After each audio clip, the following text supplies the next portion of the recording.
Ladies and gentlemen, what is going on, everybody? And of course, welcome back to the Comic Book Nerd, where we talk everything relating to Marvel, Star Wars, DC, pop culture. You name it, we are probably going to be talking about it here on the channel. In this video, we, of course, are going to be reviewing the Thunderbolts. I have yet to get my full review out for the Thunderbolts, so we are going to talk about the film, what I liked about it, what I didn't like, and see what this sets up for the future of the Marvel Cinematic Universe, which I cannot wait to talk about. But first, if you are new to the channel, you already know what to do. Leave a like, subscribe, turn that bell on, as we do our best to post on this channel every single day. We have some huge breaking news later today, so stay tuned for that as well, if you're into Marvel and stuff like that. So hit that sub button, leave a comment down below, and let us go ahead and hop right into this Thunderbolts full movie review. So, obviously, the film was a really good film. Starting off the bat, I think I would rate it an 8.5 out of 10. It is one of the better projects that Marvel Studios has put out since Avengers Endgame, in my opinion. I believe the first two that Marvel Studios has put out since Endgame is number one, Spider-Man No Way Home. Nothing will top that film for me. Then, of course, you have Deadpool and Wolverine, and Guardians of the Galaxy Volume 3 is an honorable mention up there as well. But I think that the Thunderbolts sits in my top 3 since Avengers Endgame, and it was a phenomenal, well-done movie. I really liked a lot of aspects of this movie. I liked the mental health side of it. It talked a lot about mental health, and it hit on a lot of that, where basically saying, hey, everybody needs somebody to lift them up for the most part. So I liked that aspect of the film. I thought Yelena, John Walker, and Sentry and Bob, all of them, those characters specifically to me, shined throughout the film. A lot of them. I really liked Florence Pugh's performance as Yelena. I didn't so much like Red Guardian, David Harbour's character in the film. I really haven't really liked his character since Black Widow,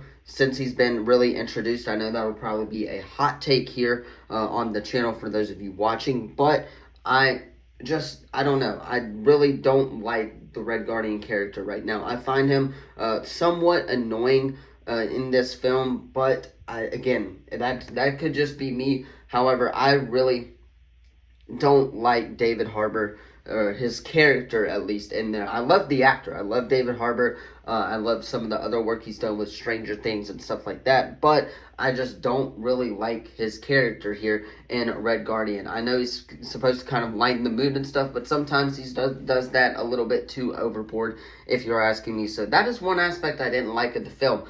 However, a aspect that I have liked throughout this whole multiverse saga / after Infinity War and after Endgame stuff that happened is Bucky. Marvel Studios has done Bucky right. He has been with Marvel Studios since the beginning, kind of like Jeremy Renner has, where we hit on yesterday that he got offered a kind of a crap type of money for him to be in season 2 of Hawkeye. But Bucky Barnes has been in the MCU since Captain America, the First Avenger. We have seen in the Infinity Saga, we have seen him kind of transition from this Hydra super soldier to, of course, the Winter Soldier, to being good and being an Avenger. And in Falcon and the Winter Soldier, it wasn't until recently where he has officially been cleared of all of that. So Bucky being in this movie, him obviously in Captain America Brave New World, telling us that he is going to run for Congress. And he runs for Congress, but only lasts half a turn. And Valentina does, of course, roast him for that. But again, it sets him up later on down the line to join the Avengers and finally be a part of a team. Because him and his story in the MCU, has been kill after kill after kill. He really hasn't gone away from that since Captain America, the First Avenger. That was probably the last time that we have seen him help somebody in the MCU, and now that he's officially part of an Avengers team, he has the opportunity to literally change everything that has happened. So I applaud Marvel Studios for Bucky's overall arcing story here in the Marvel Cinematic Universe. Since the day one of Captain America, the First Avenger, the first ever movie to come out in the MCU, or second ever movie to come out. I know Iron Man was first, but I applaud Marvel Studios for that. That was one of the just overall stories that I really liked, and seeing how it came together in Thunderbolts, which you wouldn't think is a movie where Marvel Studios would do it with that character, with that certain character, but they did it, and they did it right for sure as well. Also, again, John Walker, I really like his character arc as well. I like the fact that Marvel Studios he had some downs and lows, but now he's officially an Avenger. He went from that quote-unquote spoiled rich kid for the most part with the government. Now he's humble, and he is back on the Avengers team as well. So Wyatt Russell, John Walker, I feel like absolutely crushed it in this film as well. And then you have Sentry. Sentry, his suit. I wish we had gotten more of Sentry's power set. I really do. I wish that we had seen a little bit more of the forceful side of Sentry, because we know that Sentry, his power set is unbelievable and it is unmatched. And we saw a little bit of that in Avengers Tower with Valentina when she wanted Bob to kill them, and Bob was like, I can't do that. These guys are my friends. But we did see a little bit of that, and we saw some of that with the Void as well when it kind of took over Bob's mental mind space. We saw a little bit of that as well, and him showing how powerful he really is. I don't know if Doctor Doom is going to kind of bring back that Void side of him. I don't know how they're going to make that work. But I do have a feeling that Doctor Doom is going to get Sentry to be on his side and not the Avengers side. So I'm very interested in that aspect of Avengers Doomsday as well. Seeing if Sentry does stay on the Avengers, or does he link up with Doctor Doom eventually and help Doctor Doom in Avengers Doomsday as well. Now, another film or aspect of the film that I really liked, there were a lot of things that I really liked about this film, was Valentina. I loved Val's character. I have pretty much liked her character throughout since the introduction of Black Widow in that post-credit scene.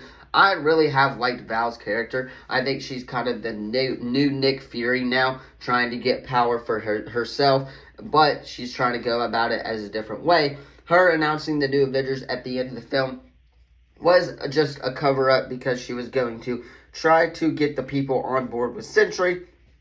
We now know that that's not going to happen, and yeah, so there's that right there. I liked Valentina's character here in Avengers, or the new Avengers / Thunderbolts, and we have to talk about that post-credit scene, because that post-credit scene was absolutely wild.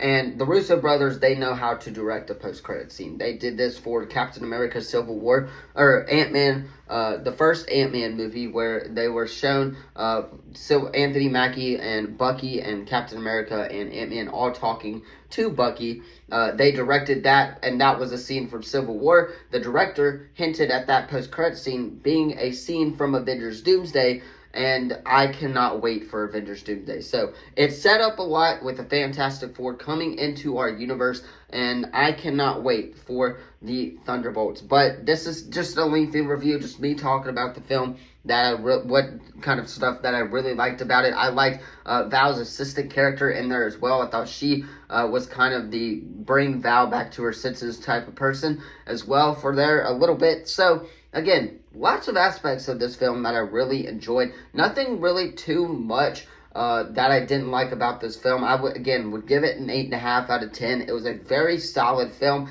A little bit more could have been done with, again, David Harbour's character a little bit. Maybe a couple of the other characters that were introduced, like Taskmaster, maybe could have been a little bit more involved there in the story. Ghost, obviously. Really liked her character as well. I've liked her story arc here in the MCU. Marvel has done these characters justice for sure, and I cannot wait for the future of the Marvel Cinematic Universe with Avengers Doomsday and the Fantastic Four. But you guys, let me know your thoughts about all of this in the comments down below. Do not forget to like this video, subscribe, turn that bell on, as we do our best to post on this channel every single day. Again, some huge breaking news coming later today regarding Avengers Doomsday and Deadpool as well. So stay tuned for that. Hit that sub button, leave a comment down below. Thank you all so much for watching, and as always, I will see you in the next video. Peace.